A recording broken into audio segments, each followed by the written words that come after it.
listen to podcasts? No. You just read? I just read. Yeah. Yeah. So I don't know. Well, I had this idea about a year and a half ago, and I kept making up excuses not to do it, but just to talk to people I thought were really interesting Okay. because I enjoy it, Yeah. but then to share it with people as well, if that's okay. Yeah. Yeah. I hope so. You ain't got nothing to hide. do you? No, I don't have anything to hide. No. And it's there's a lot. I started thinking about a lot of stuff to talk to you about, and I was like, well, we can't. Like, we'll be there all day long if we talk about it. But I just wanted to. So this is my guest, Marty Edwards, and I just wrote down a few things that you are. Oh, okay. You're a husband. True. You're a father. You're a grandfather. True. You were a teacher. You were an athlete. You were and probably still are a history buff. Oh, yeah. A musician. Yeah. Yeah. And a mentor. I look at you as thanks. I appreciate and that. the more I sit down and think about this, I was like, I forget how much you've inspired me to do things. Oh, Like, wow. We'll get to that in a minute. Oh, wow. I think you got a hat and stuff on. Maybe your head won't. Yeah, well, no, I'm trying not to let that happen. Messing with you. But it's weird. We kind of set this up, and I really didn't think about what. Last week we talked about it, and we said, okay, Wednesday next week. And I really didn't think of the date, but it's September 11th. Yeah. And so yesterday I was just thinking along the lines of September 11th, and I remember it was the beginning of my 8th grade year, and I was in your classroom. You were in the classroom that day. Oh, wow. And I can remember, we had the big, roll-in TV Right. with the strap on it, and I remember you had it on, and it was just like one imprint of that morning. I can remember watching it and not really understanding, the severity of everything that was. Oh, yeah, exactly. What were your memories? Oh, my memory, yeah. I remember that we had the TV on. Actually, I think I got a phone call from Kathy and said something's going on. So turned the TV on, and then, of course, we saw it, and it was, it was like it just took the breath away, seeing that, and you're thinking, hopefully it's an accident. But then, the second one, no way. Yeah. And our principal wanted us to turn it all off. Really? She wanted us to take it off. And I came back in out of the hall because she pulled us out in the hall, and I said, I'm letting it go. Yeah. I'm sorry, but this is so historical, and what a point in history. Yeah. And it's right there. We've got to watch it, and then if there's questions, I'll try to answer, do the best I can, but we've got to watch it. Yeah. Yeah. I don't remember asking any questions, or if anybody. There was a few people asking. I can't remember names and everything, but a few people were asking what's going on. What seems to be the problem. And I remember getting into talking about some of the terrorist cells and things that were active at that time that I knew of. Yeah. And but we didn't know for sure at that point. Yeah. And the funny thing is, they were mostly Saudi Arabians, which was our ally. Yeah. So it was crazy. Really so, confusing. yeah, very confusing. Yeah, I remember that. I remember that morning, you being in there, the TV. Then that afternoon, riding my bike home. And of course, we lived down the road from you. Right. And then on the corner there was the gas station by the dairy bar. And I can remember the line of people getting gas because people were freaking out about, this is where we get our oil from, what's going to happen. Exactly. And the line was all the way up to our house. Yeah. And they were telling people you can only get 2 or 3 gallons and you got to leave. And right. It was really eye-opening, because I grew up, obviously, Seabury, little quaint town. Everybody, leave your door unlocked, whatever. And then for something like that to happen, it really just, in that aspect, rocked my world of, Yeah, I did the same thing. I ran out as soon as all the kids left school. I went and tried to get gas, and I stayed in line because you didn't know if you were going to have any. And then I remember calling Carrie. She was a freshman at Brescia at the time. And I said, make sure you got gas and watch yourself. Stay in your dorm because you didn't know. Yeah, you just didn't know if it was going to be in a whole United States attack or what. It was crazy. It actually was crazy. And I've watched so much of it today. And, it's just heartbreaking to watch it all. Yeah. I actually remember the next day, I had a this is weird, I just remember this. I had a doctor's appointment at Vanderbilt. And obviously after that, they stopped all flights and everything. Yeah. But I remember even at Vanderbilt when I was at the doctor, some helicopters flying in. Oh, really? So I don't know if that was just emergency and they had to get out and get people, or if that was related to some. I don't know. That's right. But it was just weird. I just thought of that. But Yeah, and we had a situation about 2 months after that. Kathy had to fly somewhere Yeah. for a job, and we discussed it, and she decided mostly, said, look, got to go. yeah, We can't stop not going, and so, okay, I support you. yeah, Get on that plane and take off. yeah. I think that's an awesome thing too, just to not, here's a horrible thing that happened, but not let the fear like cripple you or you don't. Oh, we where can't. where Oh, you that's don't, you know what I mean? yeah, and then not only that, but just the mass shootings that are taking place. You can't stop doing. Exactly. You've got to keep on, and let, I know how spiritual you are, and you just got to let God has the plans. You just got to go. Exactly. You got to go. The older I get, and I guess I have children now, and the Yeah. older they get, I get so freaked out about stuff. Like, Oh, I'm sure. like Beckham, I'm sure. he asked today, I ate lunch with him, and he said something about wanting to stay all night with his friend, and immediately I was just like, oh my gosh, like, Yeah. I'm not going to be there if someone breaks in. Like, Right, it's just exactly. like these crazy I'm thoughts. yeah, and you should have those thoughts. But ultimately, I don't want to like shelter him and hold Right. him back, but there's a fine line there. Well, And- Kathy and I recently went to a concert at Amphitheater by the river in Nashville, and there's buildings all around, and we're vigilant, we're looking, and I said, look, when it gets dark and if we see a red light come out of one of those buildings, get behind me because we're going to run behind that concrete wall. And she cracked up. I said, but you got to be aware of your exits, what to Yeah. do, where to go. Yeah. That's just the way it is. Yeah. I don't know.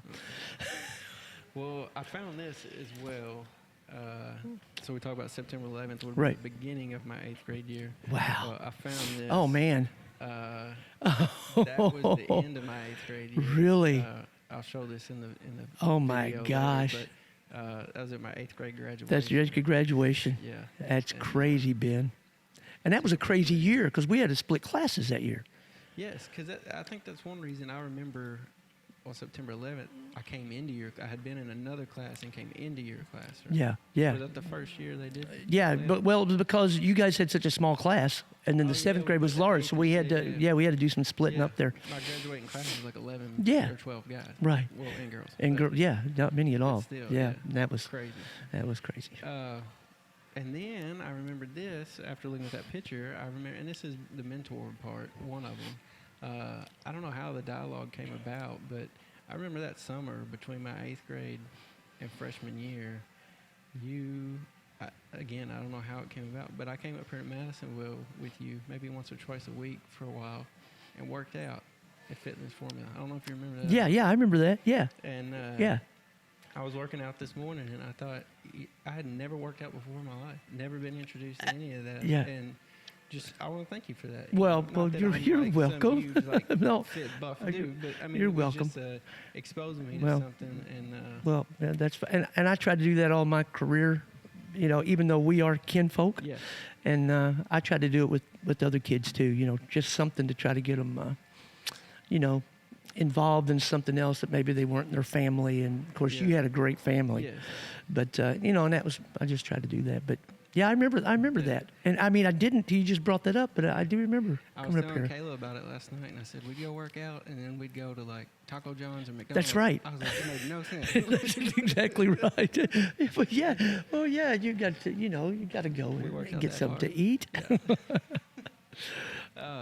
But yeah, thank you for that. And Well, you're welcome. I'll get to some more here in a minute. Okay. And kind of flow a little bit better.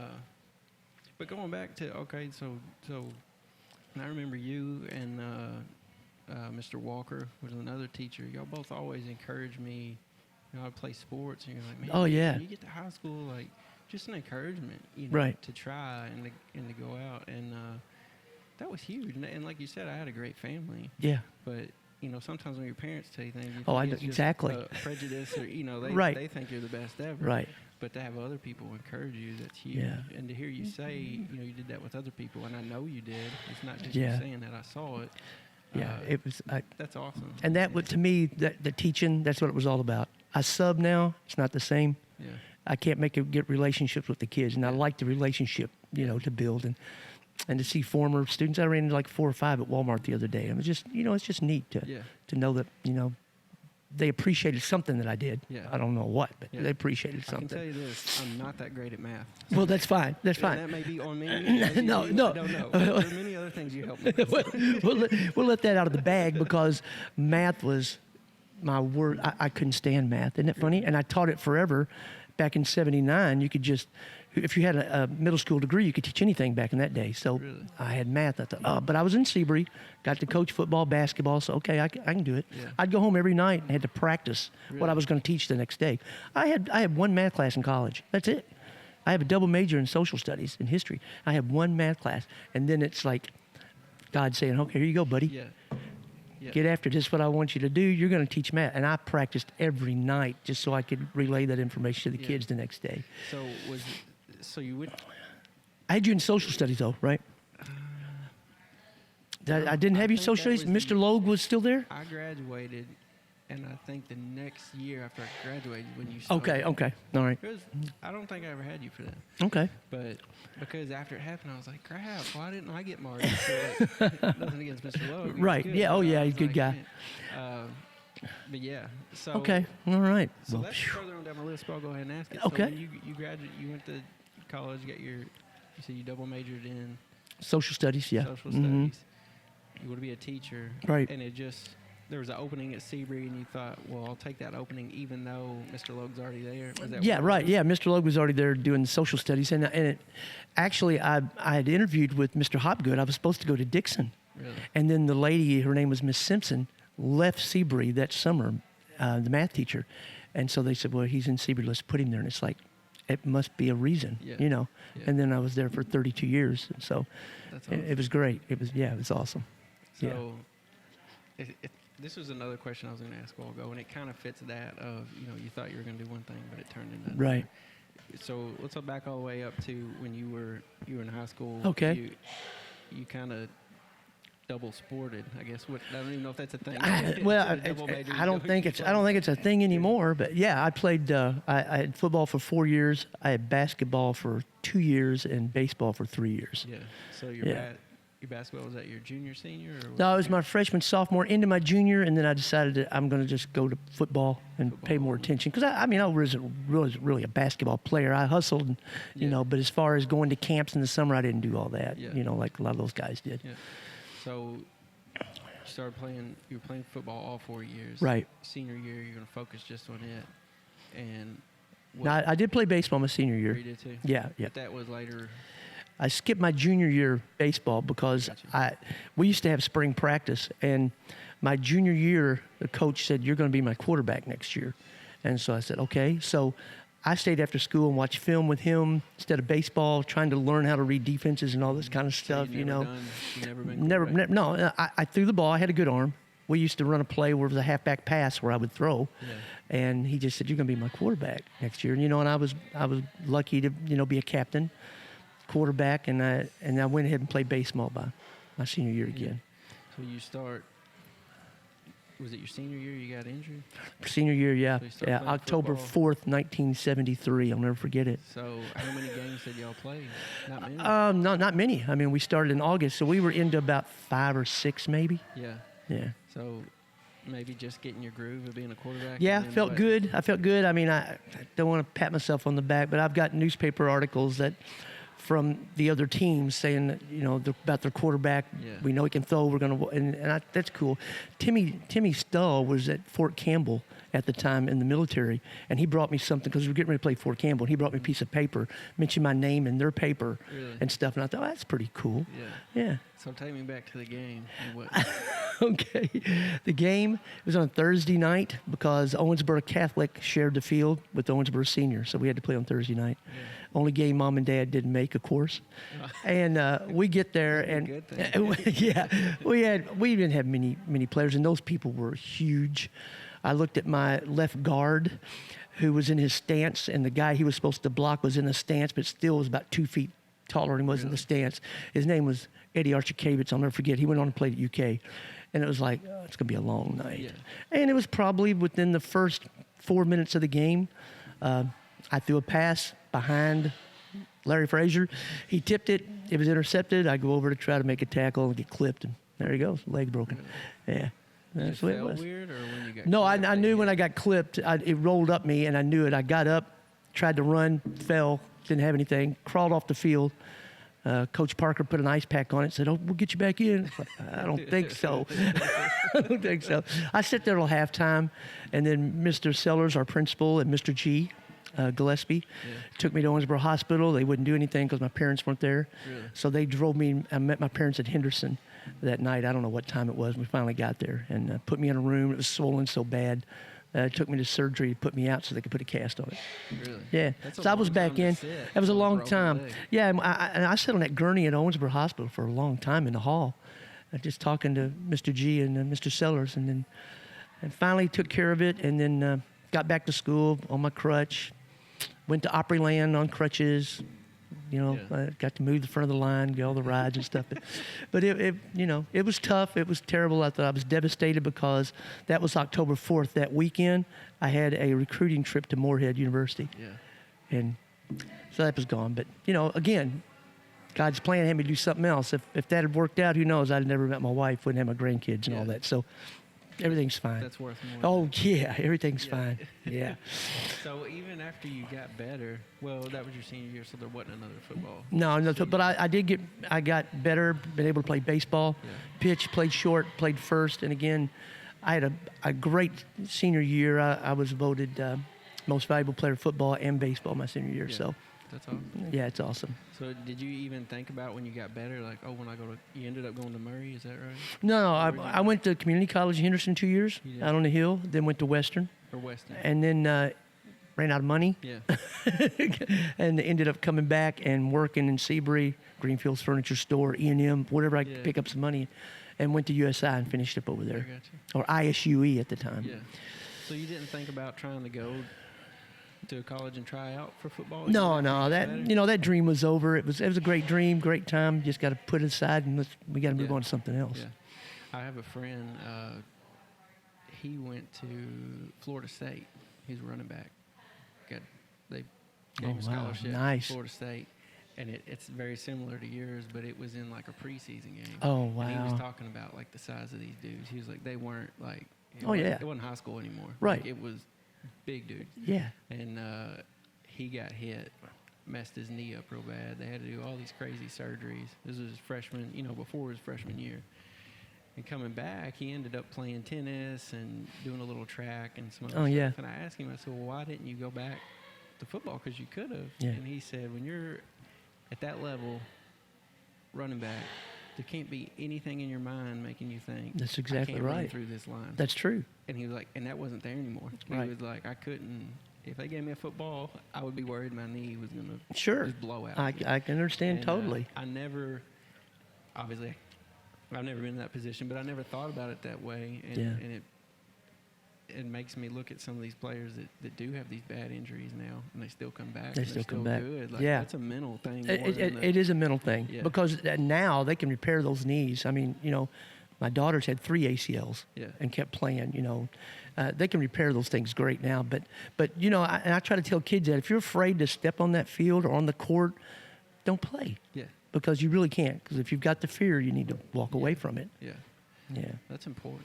Yeah, Me it's and Kayla important. talk about that all the time. Like, my kids, Beckham's getting to the age now where starting to introduce him to some sports if he's interested Oh, yeah. in it. But Mhm. we're like, we don't want to make him do No. all of them. No, We want to, because it's the same thing. Like, if you're making him do something, he's going to be scared. You're he's not exactly- gonna really be into it. You're and exactly it's just right. a waste of time. And I'm not. Anytime we ask him, like, "What do you want to do?" He's like, "I want to be a dirt bike racer." There you And I'm go. like, why are you picking something I know nothing, Nothing about. nothing about? That's good. And it scares me. Yeah, that's But- good. But I mean, that's what he's all about. And just hitting off your point of being scared or not really into something, like, You can't do it. you're And not going to be. when Carrie decided that she wanted to play basketball, I said, okay, that's great, and I'll be here to help you whenever you need help. But don't expect me to make you go to the gym. Don't expect me to make you shoot free throws. Not doing it. Yeah. I said, but I'm here. I've got a key to the gym, luckily. If you ever want to go, just let me know. Yeah. And that's the way we played it, because if I have to force her, you're right. It's crazy. I'm not Yeah. going to do that. Yeah. Do you think a lot of times when the parents are forcing them, they're trying to kind of live Exactly. their dream out? Sure they further? are. Yeah. There's a documentary called Trophy Kids or something, I think, is what it's called. But it's about that. Oh yeah, And, sure it is. And it nuts. goes on today. This AAU stuff and ABA. I mean, it's crazy. Yeah. But it does, and it's sad. Did you see much of that back in the day when you played, or was it? No, Really? no, because it wasn't compartmentalized as much then. As far as you got to play baseball, you wanted to do everything, and I wanted to do everything. Yeah. And if they had told me that no, you can't. Even in football, we had small numbers. Our fourth year, we even had a program, and I said, look, I'm just not going to be your quarterback. I want to do more. So I got to play defensive back. I even snapped the ball to the punter and the place kicker. I did all kind of stuff. Just wasn't on any kickoff returns. And that's what I wanted to do. I wanted to play. Just wanted to be a part of it and do everything and not get on the sidelines. And again, college would have been great, but reality, less than 1% of these kids even make it to college. Yeah. And then to the pro, you can forget it. No, that was never my intention. Yeah. Mine was to teach social studies and to coach at Webster County High School. Yeah. That was my big dream. Yeah.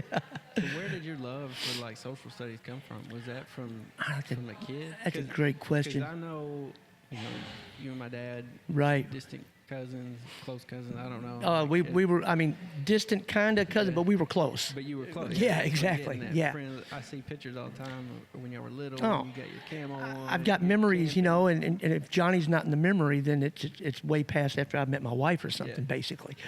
Yeah. So, But it's neat to see, like, there was a group of you guys that were just into that, like being outdoors Oh, yeah. and like. I was blessed to have an uncle, Donnie Edwards, and he got me started early. My dad's a great dad, but he worked all the time in the oil fields. So Uncle Donnie kind of got me into reading, social studies, into the war. I remember he took me in '64. I would have been 8. He took a couple of more of my cousins and myself to go see The Longest Day, the movie. It's just, oh, wow. It was awesome. John Wayne, and all that. And I was just into it ever since that time. And Uncle Donnie actually took another cousin, Bill Likens, myself, down to Fort Campbell. And we got to watch President Johnson pass out Purple Hearts to soldiers at Fort Campbell on the tarmac. I'll never forget that day. That was neat. Cool. But he really got us into it. And then when you see pictures of all of us in our camo, that's Uncle Donnie, because he gets all the kids in Seabury, and we go on like a 5-day camping trip and play Army all night, and just great time. The kids look forward to it, and it was. And I guess I kind of based myself off of Donnie, just wanting to do things with kids like that. And so, Uncle Donnie was a person that stemmed all of that. Yeah. Yeah, Well, he I was remember behind you it. picking us up, me and some friends, in your little red S10. Oh, yeah. On our camo and going out to the bluffs. Oh, yeah. Past the park. Exactly. And Seabury And I did that just last fall with some Really? with some people. Yeah. That's cool. Yeah. I just enjoy doing it. I mean, because who else is going to do it with them? Yeah. And I like it. I like it. Keeps That's me one young thing- too. Yeah. That's one thing that I hope doesn't skip, like, my generation or the generation after me, is that type stuff, and guys like yourself taking kids out and showing them that, because some people may know there's some caves or something, but Right. they may not go explore it. And I don't know if it's more of a thing with me just because I'm really interested in that, but Right. like I try to take my kids out and show them different Yeah, things. sure. They're not old enough really yet to go. Right. I'm just waiting to But- take my 2 granddaughters out to the bluffs. Yeah. It's almost time. We're I almost took my going. wife right after we got married. Oh, did you really? Yeah, you'll have to ask her about it. But we were walking through there, and it was growing up, and I was Yeah. like, just stay right here. I think it's up here. Just stay right here and wait. And I got up to the bluff, and I just started hollering at her. And I got to watch her, like, she was so Make her- mad. was she so really? mad. But she finally got up there, and she was like, this is really cool. Yeah. Well, But yeah. Carrie has a picture of Kathy and myself and Carrie that somebody took. We were out there on one of our trips, and it's her favorite picture ever of us 3. Yeah. Sitting up there in the bluffs, and it's really neat. She has great memories out there. Yeah, I love that. Do you think that Jesse James really... Okay. I've read a lot, and I can't really find where there's anything that's... No, all I know is I've read some stuff that he did make it kind of like to Ohio County one time. Yeah. I don't know if he's come through Seabury or not. Just a great legend. I Yeah. mean, it looks cool the way that the bluffs, the little beds could be carved out and everything. Yeah. Right off the It's train neat, tracks. right off the train tracks. Yeah, Yeah. it's cool. But while Jesse was running around, those train tracks probably weren't even there. Yeah, so. that's what, when I really got to thinking about it, I was like, were those tracks there or were Yeah. they somewhere else? Yeah. But I've read a lot on Jesse James. It mentions Ohio County. He had some kinfolk and stuff there, but nothing about Webster. What about, this is where I'm talking about, we could get off on some deep Okay, rabbit holes, all right. 'cause I know you probably know about some of that. Okay. What about the Hart brothers? Do you remember, do you know about that? I have read about the Hart Now, brothers. they were around just Yeah. outside of Dixon where they finally caught them. right there at Tilden, isn't it? Yeah, is Right there at the it kind of? fork Yeah, somewhere? kind of at the 'Cause fork. There's a monument. or There's a place that there. area. They were some cruel dudes. I mean, they were your terrorists before the Yeah. word terrorist was Yeah. even there. And they Yeah. would just kill people. Just take kill the just money, kill people, rob. take the money. A lot of gruesome things I've read that they've Yeah, done. that's same here. Yeah, right? and that's what they did because that was at 1700s. You're still trying to fight off Indians and everything Yeah. else. You've got people. It would be like if the apocalypse happened now. Yeah. You'd have to take care of yourself at your own little house and just couldn't trust anybody to come around Yeah. 'cause everybody wants something from It's you. crazy. It is. We've got way off. I made a list here because I knew we'd get off, and I just wanted to make sure. Okay. This is something we talked about not too long Okay. ago.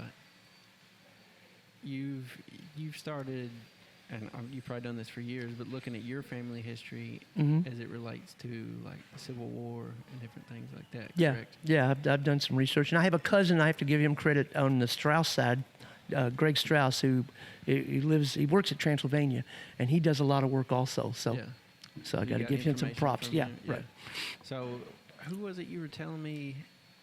You had a great grandpa or something who was in some battle.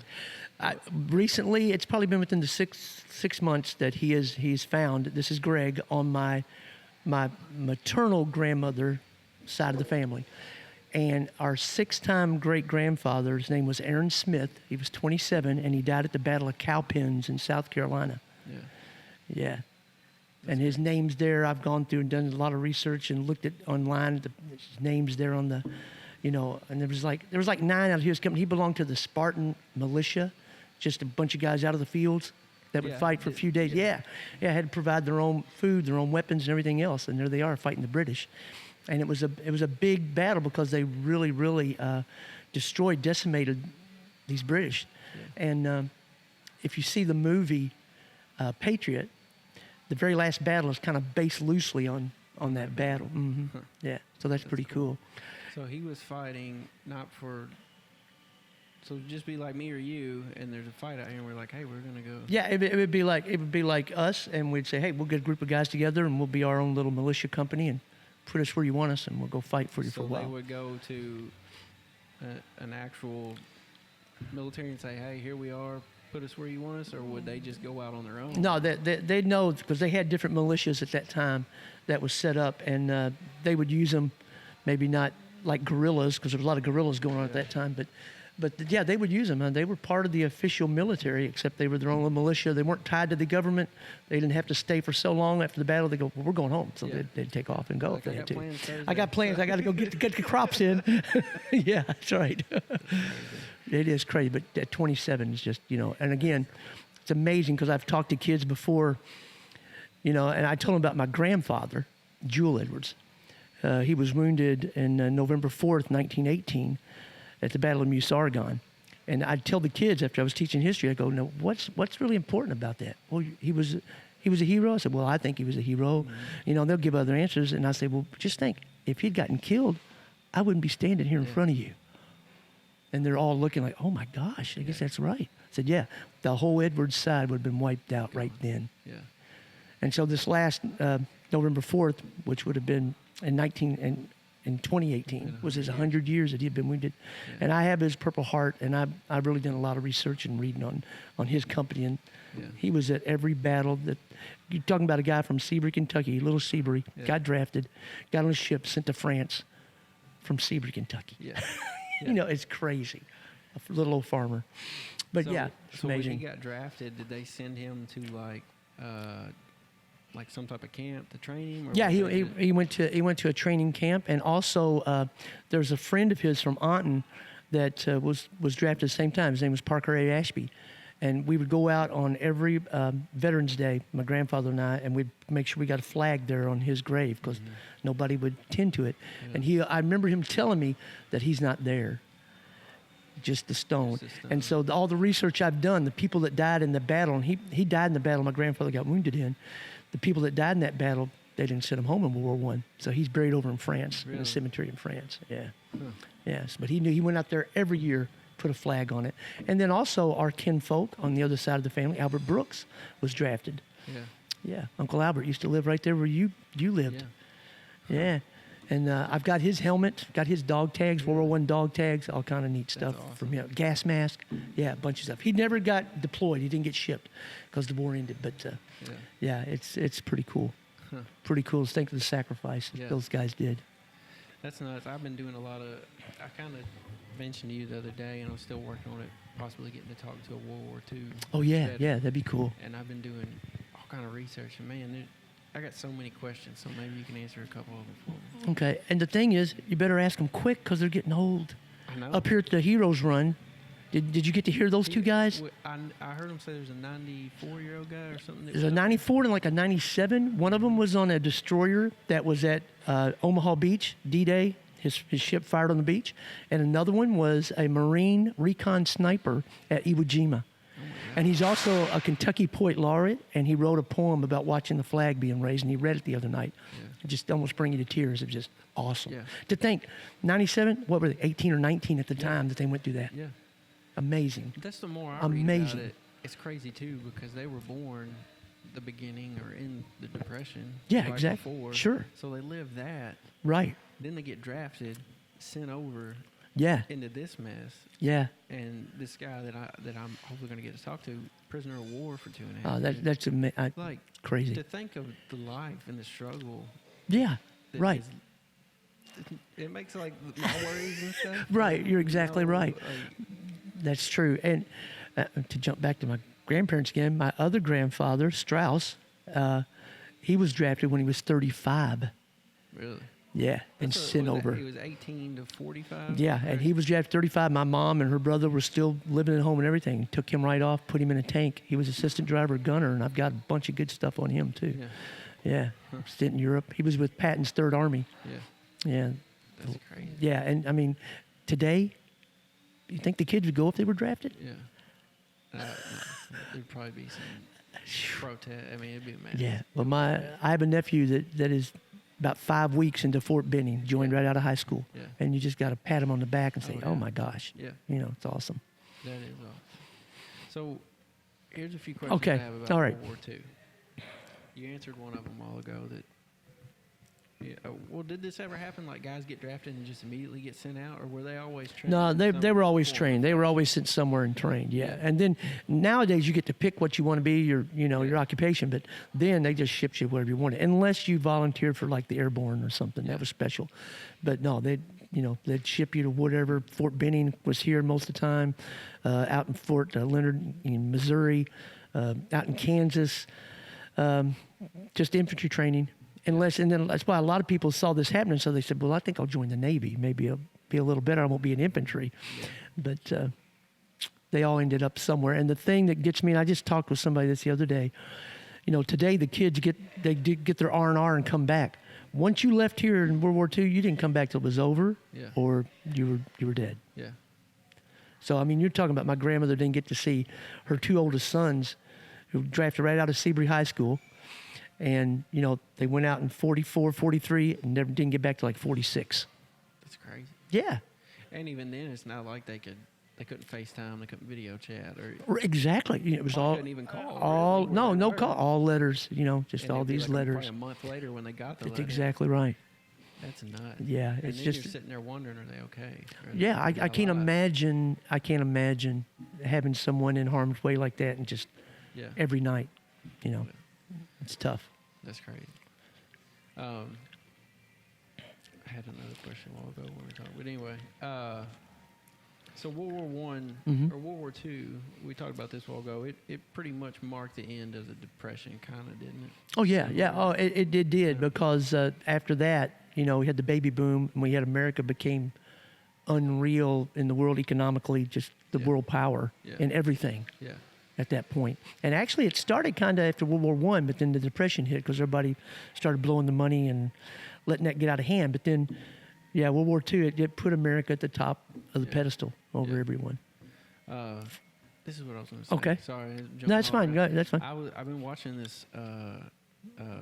This guy has a documentary about him, and you're talking about, he signed up or got drafted. I forget. No, he signed up before World War II.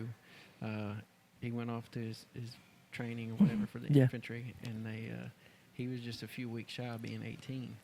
So when he got there, they said, everybody better be 18, And he said that he's 94 in this video, but he said, and I couldn't keep my big fat mouth shut. And I said, well, I'll be 18 in 2 weeks. And they said, nope, go home. Oh, wow. So we had to go home for 2 weeks, came back, started all over. He was in it for a few months or whatever, and he said he got to come home for a weekend.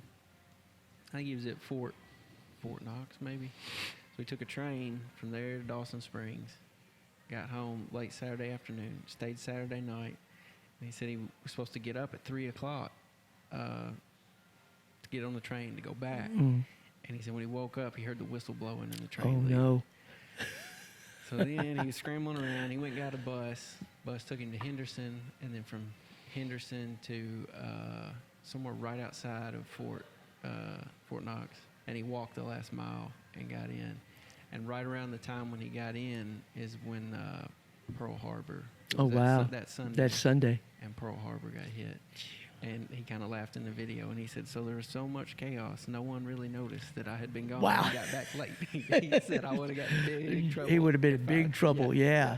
But, wow. It's just crazy. I mean, that's his story. So just, you don't really think about all the crazy stories like that maybe that happen. Oh, yeah. But, it was funny to hear him. That's pretty neat. That's pretty neat. My other question, me and Kayla, we were looking over some stuff about World War II last night. Yeah. And we both had this question. I was reading it said there was around 100,000 plus prisoners of war. Oh, I would say so, yeah. The time period. Yeah. And even in this guy that I was just talking about, listening to his talk, he talks about when he got captured and all the people that they had captured didn't really know what to do with them.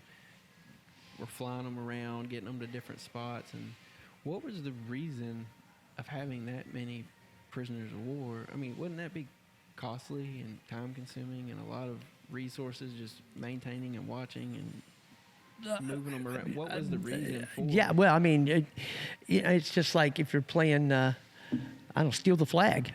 Capture more of the other team, and they don't have that many to get you. But, yeah, you're right. And, all throughout history with the prisoner of war camps everywhere. Now, was this gentleman in the European or was he in the Pacific? I know he got captured in Africa. Africa, so he was in the European then, so he was sent there. He was all around, and then that's where he got captured. So he would have been fighting against the Germans then, so he would have been in a German camp. And it sounds terrible that he was in one, and I don't know his story, but he was fortunate to be taken by the Germans instead of the Japanese in the Pacific. Because that was a totally different situation because it was so tough for America. That's why they didn't get into the war in the first place, is because there were so many Anglo-Saxons, so many German Americans didn't want to go fight their ancestors. And I don't want to sound racist, but they were both Caucasian, and they weren't in the Pacific. It's a totally different mindset in the people that were fighting. Exactly, yeah. So the Germans, even though they were horrible to the Jews and the Holocaust was a real thing, as far as their prisoners, they pretty much treated them, unless you tried to escape and give them trouble. Yeah. They tried to feed them and try to help them as much as they could because they respected them more so than over in the Pacific theater. Yeah, I was reading too about, we dropped the bomb in Hiroshima and all that. But this article I was reading was talking about just the prisoners of war that they had and what they were really doing. I mean, they were trying experimental weapons of mass destruction and on people and really horrific. Right. And that's where my question came from. What was the you got these over here getting treated like this and these over here that were playing baseball and Exactly. doing Yeah. plays and stuff. Yeah, and but I getting mean, fed. it was just, I mean, and it was within the Geneva Convention rules. You can take prisoners, but you have to feed them, and you got to let Red Cross come in and check them Yeah. out and stuff. Not so much if you're in the Pacific. Yeah. Totally different situation. Now, not that I would want to be captured for 2 years, because No. you're still thinking, wow, if the Germans win, what are they going to do with us? Yeah. So that would have been a different story then, Yeah. for sure. Yeah. But yeah, it's remarkable just to, if you've seen some of the Unbroken movie about that guy who was captured by the Japanese, check that out. It's just Really. that's horrific.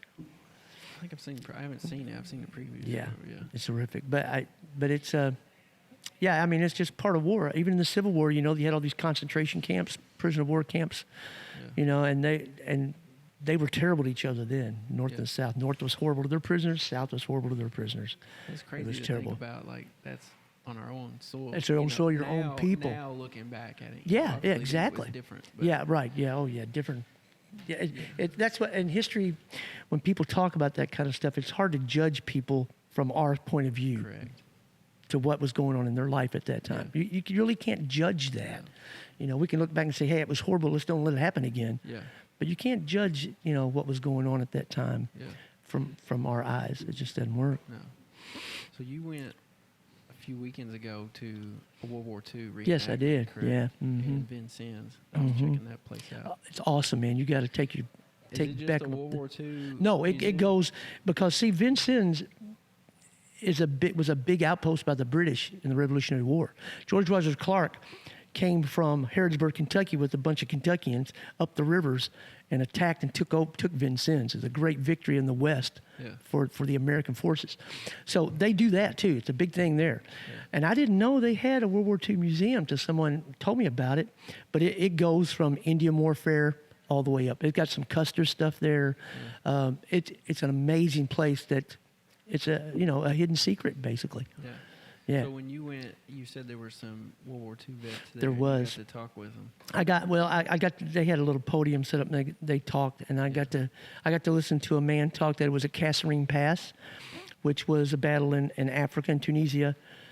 He was in a tank, and the Americans got really beat there, and that's where this dude I was talking about, where he he was in the Kasserine. in the tanks. In the 'cause he said tanks. there was like 150 tanks that got taken out. Yeah, they were taken. That was it. Battle of Kasserine. Yeah, they were taken out, and they brought in Patton to take over there. Yeah. Because after that incident, so got to hear that man speak, and there was a man who was an MP who was at the at Nuremberg trials, where they were trying all the German generals.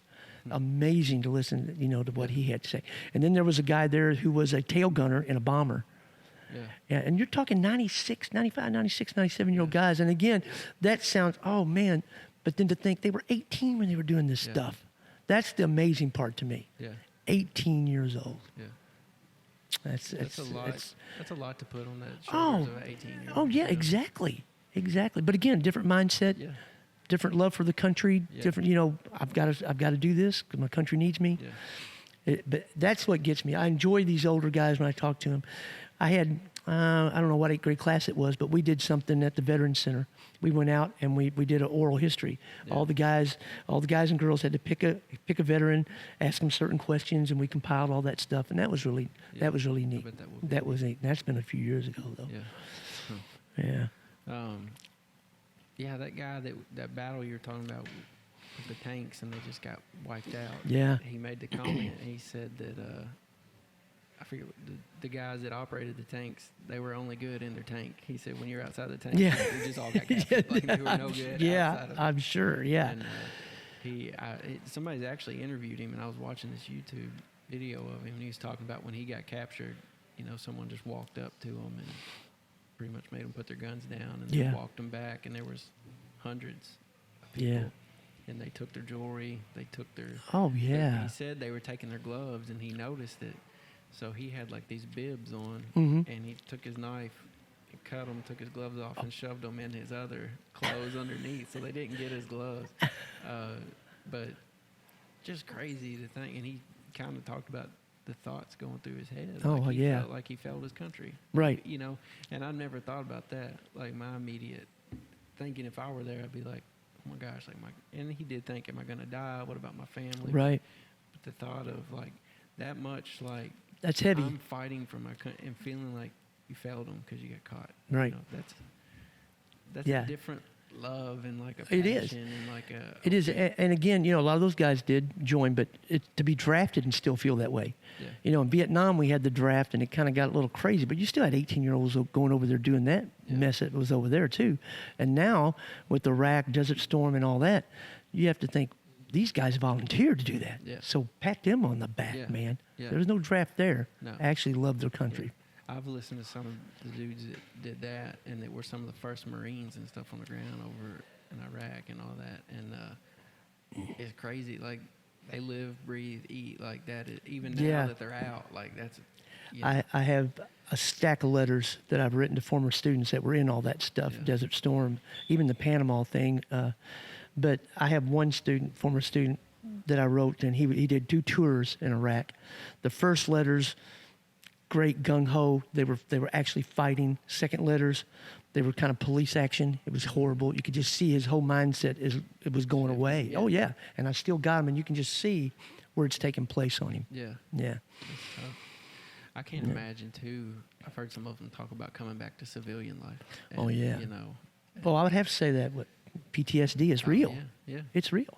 I listened to this one guy, and he talked about he was with his family. He was back home. He's a big dude. He's probably 6'5", like just big guy.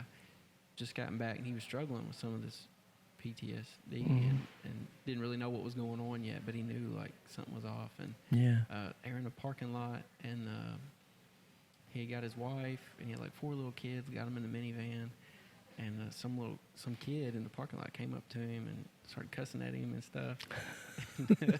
He just grabbed him by the throat. Oh, punched wow. him, threw him over the side, got in the minivan, did like a maneuver and backed out. Oh, and took wow. off. And he's laughing about it, but he was like, it's a real thing. Like when you live in that high of an intensity environment, like to come back, like anything like that, just like yeah. it. And the military, they're expecting that every day when they go out. You know what gets me is like our police officers.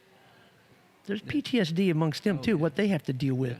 I mean, it's a totally different set, but it still is violent. And and I really think about those guys and what they have to do. They're just battling every day. Yeah, I think it's common in our culture to say, okay, there's one bad apple, now I'm going to portray that on everybody. Right. And I think about a lot of times, okay, well, let me put myself in the spot if I was a police officer. Exactly. And in some of these cities, if I was pulling someone over in the middle of the night, right, really suspicious, look, yeah, I'm probably going to have my hand on my gun. Oh, I'm sure. And I'm not saying that all cops are right and everything. Oh, no. There are You've got bad apples everywhere and everything, no doubt. I agree. After a lot of things that have went on in the past few years, I tend to give them a lot more respect. Oh, yeah. And Exactly. try to put myself in those shoes and think, what would I do? Right. You know, Yeah. 'cause that changes the game. And a lot of times we want to speak from, right. This is what you should be doing. Yeah. But not putting yourself in that. And Exactly thinking, right. Okay, what's going on? It's tough. But yeah, I don't think I could do it. But No, I couldn't either. And I know the 2 guys I'm thinking about are police officer in Henderson, and I just pray for them every day. Yeah. That because they have some crazy things to tell me. Yeah. That they have to deal with. It's just, man, I don't know. It's hard to put that away, I would think. Yeah, I agree. Well, I feel like we talked about a lot of stuff that I want to look over. But yeah, I appreciate it, and I really mean it. You have been a mentor in my life. Thanks. And I appreciate it. And I know you're not looking for that, and No. you probably don't like it, but I appreciate. Well, let me just turn the tables on what an inspiration I think you are with what you've battled your whole life. What's that? You know what you have to deal with. Yeah. Yeah, With with diabetes your and everything? diabetes, Yeah. exactly. And Yeah. to see you coming up through school like that and dealing with that, and always have your mom sending me a cracker or something to make sure get it to him if he needs it, and then the pump and stuff that you did, it was like, what a guy. Never complained. You never complained about it. Yeah. Never whined about it, and you went on and did everything you could do. Yeah. So you're an inspiration too. Well, I appreciate it. Yeah. It, a lot of times I forget, September, it would have been 18 years. It's been a long time. But it's weird now. It's just like, I've lived more of my life with it than without it. Right. It's just like a thing. Sometimes I forget about it. I bet you do. Yeah. You know, I'm not perfect with it, but you know, the older I get, the more I learn. Even now, I'm learning about it. You know, I'm better sure. ways to handle it. But Yeah. Well, it's come so far ahead Right. now from what you Yeah. and you guys were heading to Vanderbilt and yeah, all those trips. yeah, I can remember having to go take shots before lunch. Oh, yeah. So it was weird, and thankful for having been at Seaver School. You know, it's hard enough to have it, but then to think, okay, now I got to go to school and Yeah. deal with this too. But Exactly. so helpful, all the teachers, everybody. That's It helped good. me out a Yeah, lot, it was a but, pretty special place at one time. Yeah. I have no regrets, that's for sure, yeah. being there. All right, man. Well, maybe I'll get you back All again. right. And we'll talk about some more history stuff. Oh, Maybe a little bit hey, more. I'd love to. Yeah. I enjoyed this. It was really good. I enjoyed it. Yeah. All right. Because I can talk Yeah. if I need to. knew, when I started doing these, I made out a list of people like, okay, these people I want to talk to, message them. One guy, he was a Marine. Oh, yeah. I was like, man, you know, all kind of cool stuff. Mm-hmm. Didn't want to talk. Mm. And, you know, and now I'm like, okay, well now, who would talk? Who would be interesting? You know, and I've had you on my list from day one. Well, but I appreciate and that. I knew you'd be good to talk to. Well, I knew, you know. I hope everything turns out all right. Oh, But yeah. I remember in classroom, after you were gone, I had history. They'd come knock on my door and they'd go, it's time to change classes. And I'd get going and I just couldn't Yeah. stop. I just Yeah. had to keep on. And, you know, and the kids seemed to enjoy it. So it was a good time. But Also- I can talk. Yeah. Also, I want to thank you for introducing me to Monty Python and the Holy Grail. We watched that. What's Kayla think about that? I bought it. I had it before we got married. Oh, yeah. And I said to her, I was like, you got to watch this. This is hilarious. And she's funny, and Yeah. we get a lot of, but that is a side of humor that, like, she does not. You got to have a get. special No. type of humor to get that. She does not like it. She's like, this is dumb. Why do they have coconuts? Why are they running like that? I'm like, that's I'm hilarious. telling you, so many kids come back and say, man, I love that you showed that movie. Yeah. And I said, well, you know, I liked it as a kid. I just wanted to share it with you guys because Yeah. where else are you going to see it? Yeah. And then when it came here, Spamalot, it came out here, the Broadway. forgot. Kathy and I went to that. It was Yeah. awesome. Yeah. Yeah, it was great. Yeah. It was good. And we're already laughing before something happens. It's 'Cause like, you because we know. know. Yeah. Yeah, but, oh, yeah, that's great. I have it. I still play it all the time, Yeah. watch it. It's What was the other one funny. we watched? It was like a cartoon with like this weird little character. probably Wizards. Was that from a rock and roll group? No, it was just it had some rock music to it, but Yeah. it was about good against bad, good against evil kind Yeah. of thing. Cartoon. It was Yeah. really cool. Yeah, I don't remember Wizards. much about it, but I Yeah. remember you showed it. Yeah, I think I have a VHS of that still. Wizards, yeah, and that was on the theater because I went and saw it several times. I thought, man, this is, you know, the bad guy from a place called Scorich was kind of like Hitler, and it was really neat. Kind of modeled that situation. Yeah. Yeah. Well, thanks for culturing me. Okay, Eighth grade. I guess so. I guess. All right. Well, thank you so much. Thank you.